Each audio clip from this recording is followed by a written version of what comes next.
ہمارے علماء کرام کو توپوں کے منہ پر باندھ کر توپوں کو چلایا گیا، لاکھوں لوگوں کا نذرانہ جانوں کا جب پیش کیا گیا، جب جا کر اس وطن عزیز کو حاصل کیا گیا۔ اور میں نوجوانوں کو کہتا ہوں، وہ نوجوان اس ملک کی بڑی طاقت ہے۔ نوجوان اپنی سوچوں کو خوبصورت کریں، اپنی سوچوں کو اچھا بنائیں، اپنی سوچوں کو پاکیزہ بنائیں اور اپنی سوچوں کو پرنور کریں، اپنے اخلاق اور کردار کی حفاظت کریں اور نوجوان دو قومی نظریے کو سمجھیں۔ اور میں دیکھتا ہوں کہ 14 اگست والے دن، جس دن ہمارا وطن عزیز آزاد ہوا، ہمیں اللہ تبارک و تعالیٰ نے اتنی عظیم نعمت سے مالا مال کیا، اس دن ہم لوگ کیا کر رہے ہوتے ہیں؟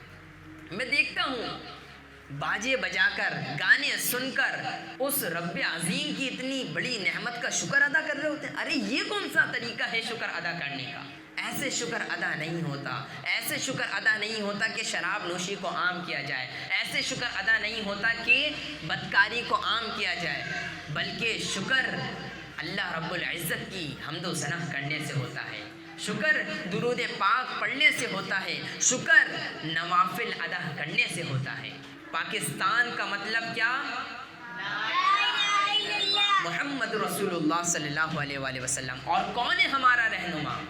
محمد رسول اللہ صلی اللہ علیہ وآلہ وسلم۔